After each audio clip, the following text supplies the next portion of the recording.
That was it. 19 years of service, dissolved in a single rehearsed sentence. No warning, no transition plan, no handshake. Just a box, 2 security guards, and a slow walk to the exit while people I trained stared at their monitors, pretending not to see. My name is Nathan Reed. I'm 52 years old, and until that Thursday morning, I was the senior safety engineer at Duralex Industries, a chemical plant in Pittsburgh, Pennsylvania. I'd been there since before they finished pouring concrete for the Eastern Reactor Block. I watched them install the first containment tanks, helped program the early alarm system when everything still ran on analog lines and printed logs. I was the guy who stayed late when the fire suppression failed during the winter storm of 2009, the guy who rewired the backup oxygen feed after it corroded mid-cycle in 2014. I trained every safety officer they had, including my own replacement, though I didn't know that's what he was at the time. I built the emergency protocols that sat in laminated folders in every control room. I don't say that to brag. I say it because they forgot. Or worse, they didn't care. When Max Hopkins took over as CEO last year, everything changed. He came in with his expensive suits and fake corporate charm, the kind that made it seem like he was always talking about something important when he really wasn't saying anything at all. Operational efficiency, quarterly scalability, lean verticals. He knew nothing about chemical infrastructure, didn't want to. He didn't shake my hand when we first met. Just nodded, scrolled his phone, and said, "Glad to have you on the team, Nate." That was the first red flag. Not because of the disrespect, I've been ignored before, but because he didn't ask a single question about the plant. Not one. The second red flag came a month later when he fired 3 senior engineers and replaced them with outside consultants. No plant experience, no safety clearances. One of them actually asked me what HCL stood for. He called it streamlining, said we were overstaffed with legacy operations personnel. Translation, too many old guys who remembered how things actually worked. At first, I tried to be helpful. I gave the new team walkthroughs, showed them the venting protocols, manual overrides, the things you can't just read in a PDF. They nodded, took notes, then ignored all of it. One of them even rewired a sensor to bypass a false positive trigger. And in the process, disabled the fail-safe alarm for the backup scrubbers. When I found out and reversed it, Max called me into his office. "Nate, you need to let them handle things their way." Their way almost compromised the containment loop. He smiled like I was a child throwing a tantrum. "We need to adapt. That means trusting the new team." I left his office that day knowing exactly where things were headed. 3 months later, I saw the login for consultadmin_04 in the system audit logs. That was the third red flag. I'd managed our digital safety infrastructure since the beginning.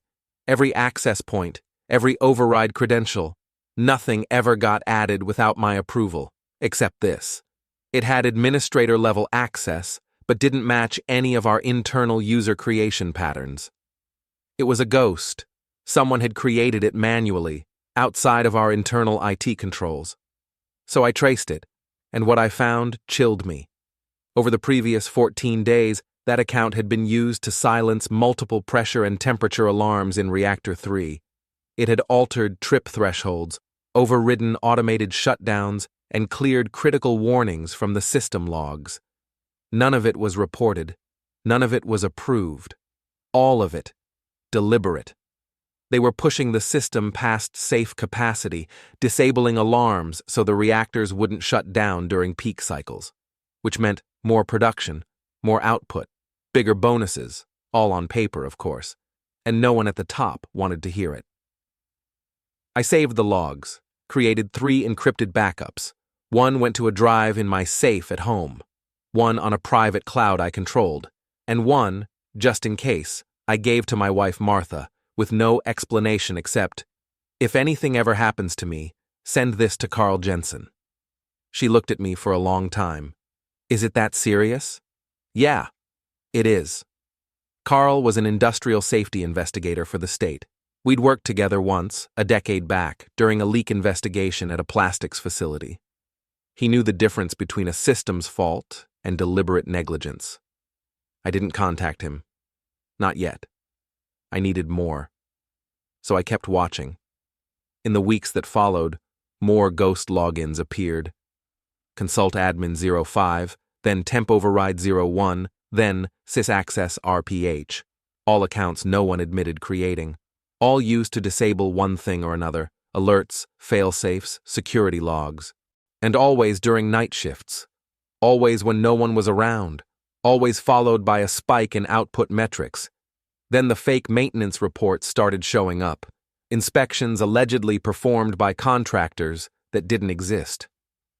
Pass stamps on units that hadn't been physically checked in months. Reactor 3 ran 17% over its rated pressure for 4 straight days.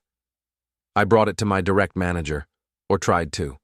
A guy named Blake, fresh out of grad school with a master's in something called industrial optimization.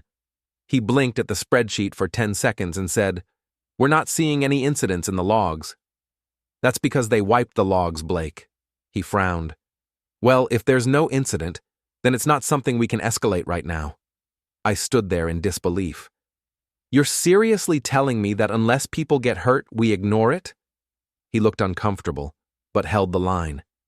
That was the day I realized they were either willfully blind or in on it. So I stopped talking and started recording. Every night for the next 3 weeks, I stayed up late in my home office compiling everything. Time-stamped graphs, audit trail comparisons, cross-referenced pressure spikes with payroll bonuses. Patterns emerged, clear, unmistakable ones. I didn't just have anomalies. I had a roadmap of how Duralex had turned its safety infrastructure into a numbers game. And I knew exactly who was pulling the strings. The main culprit, Brian Lawton, head of operations. His name kept popping up in secondary access approvals. He'd been quietly expanding permissions on consultant accounts, rubber stamping inspections that were never done, and under him, output went up 23% in 4 months. The board was thrilled. Investors doubled down. And Max Hopkins? He called it a remarkable turnaround. I knew it wouldn't last. Machines pushed too far eventually break. People do too. One Friday, during a routine walkthrough, I passed a technician in the compressor room, a kid named Luis, barely 24, sharp, eager to learn. He looked pale, sweating under his helmet. "Hey, you good?" I asked. "Yeah, just, pressure spike earlier. Didn't trip the alarm. Had to release manually." "No alarm?" "Nope. Control said it was a false reading." But I knew better. That reading wasn't false. It was disabled. When I checked the logs that night, I saw the override, 2:13 a.m., 10 minutes before Luis's shift. They were gambling with people's lives. That weekend, I printed every report I had, labeled them by department, and organized them into a binder thicker than the company handbook. I slid it into my briefcase, sat on the back porch, and watched the sun go down. Martha brought me a coffee and sat next to me without saying a word. After a while, I said, "They're not just cutting corners. They're endangering everyone who works there." She nodded slowly. "So what are you going to do?" I looked out at the trees swaying in the distance. "I'm going to do what they never expected." That Monday, I walked into work like nothing had changed. But I knew it was only a matter of time. I could feel it in the air, the shift in energy. People avoided my gaze in the break room. Emails about routine safety meetings started accidentally, leaving me off the list. And then 2 days later, it happened. "Nathan, can we speak with you for a moment?" Blake asked, his voice a little too calm. I followed him to HR. Vanessa, the HR manager, was already sitting down. No small talk. Just a manila envelope and a printed form. "Due to restructuring, your position is being eliminated effective immediately." I didn't argue, didn't yell, didn't ask questions. I just nodded once. Packed up my things, my mug, a photo of Martha and our son when he was 6, and the cactus I'd kept alive for 12 years under artificial light. As I left, Max Hopkins watched from the mezzanine window. No wave, no goodbye, just surveillance. They thought they'd removed the threat. But all they did was give me freedom. That night, I called Carl Jensen, told him I had something he needed to see. We met the next morning in a parking lot off Route 22. I handed him a sealed envelope and a USB drive. He opened it, flipped through the documents, and looked up at me. "How long have you been collecting this?" "About 4 months. He let out a low whistle. "You realize this could lead to federal charges?" "That's the idea." 2 days later, Duralex was under investigation. EPA, OSHA, the State Safety Commission. The news broke quietly at first, a single article in the Pittsburgh Ledger. But within hours, it spread. Whistleblower report sparks investigation at local chemical plant.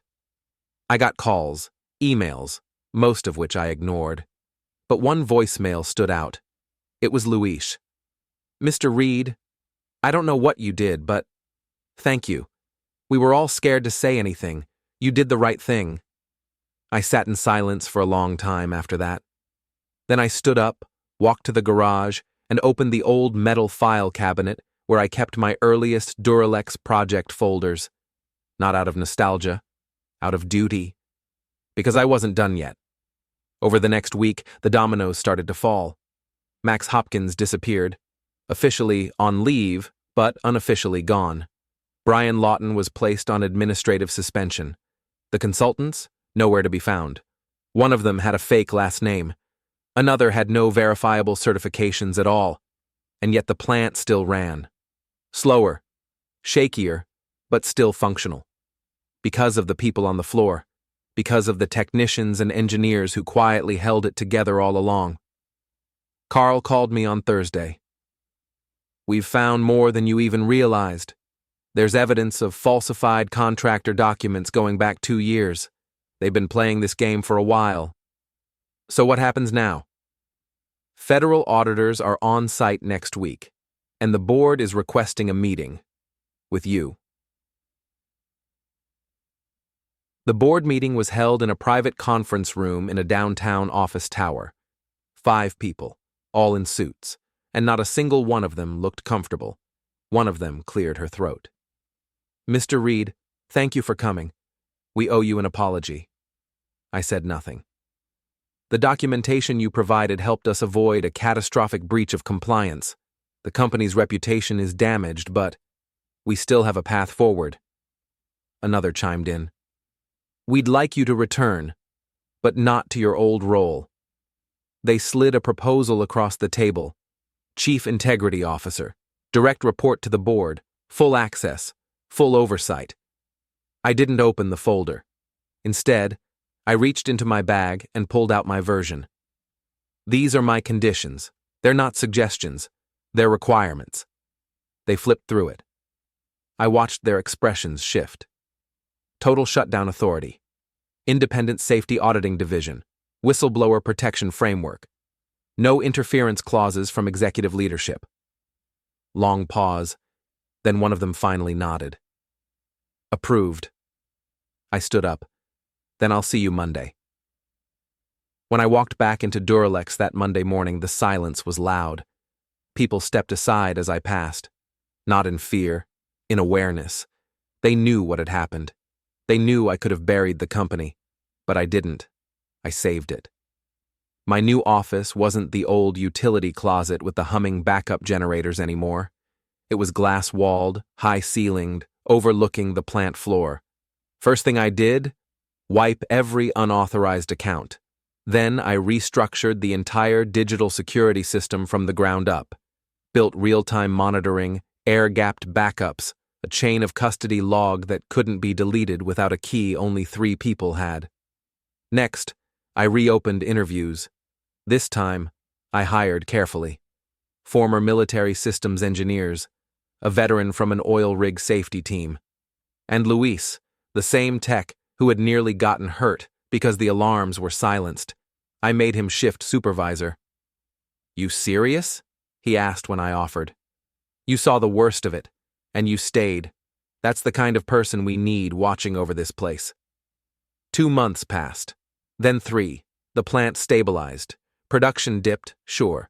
But it was safe, sustainable. No injuries, no near misses, no manipulated logs. People started breathing again, literally and figuratively. The old culture, the silence, the fear, it began to fade. And then, one quiet Wednesday afternoon, I got a message from Carl. Final report submitted. Federal findings validated everything. You did the right thing. Thank you, Nate. I stared at the screen for a long time, not because I needed his validation, but because someone had finally said it out loud. That night I sat on the back porch with Martha, just like I had months earlier. Only this time the weight was gone. She handed me a glass of tea, watched me quietly, then asked, "Would you do it again?" I didn't even hesitate. Yes, every part of it. Even after they humiliated you? Especially after that. We sat in silence for a while. The air smelled like fresh rain. Far off in the distance, I could hear the faint hiss of the plant's new pressure release system. My system, she smiled. You know, I think they thought they were cutting out an old part. I smirked. Turns out I was the fuse box. She laughed, leaned her head against my shoulder. So what now? I looked out into the dark, then down at my hands, calloused, tired, but steady. Now we keep it honest. Now we teach the ones who come after to speak up before it's too late. The next morning, I updated my LinkedIn profile for the first time in a decade. No resume fluff, no keyword buzzwords, just a simple post. Silence is never neutral. If you know something's wrong and do nothing, you're not safe. You're complicit. Within an hour, messages poured in. Former employees, other engineers, people from other companies asking for advice, consultation, help. I answered every one. Because I knew now what I had always suspected. Some systems collapse under the weight of greed. Others, they get rebuilt, stronger than ever, when just one person finally says, enough.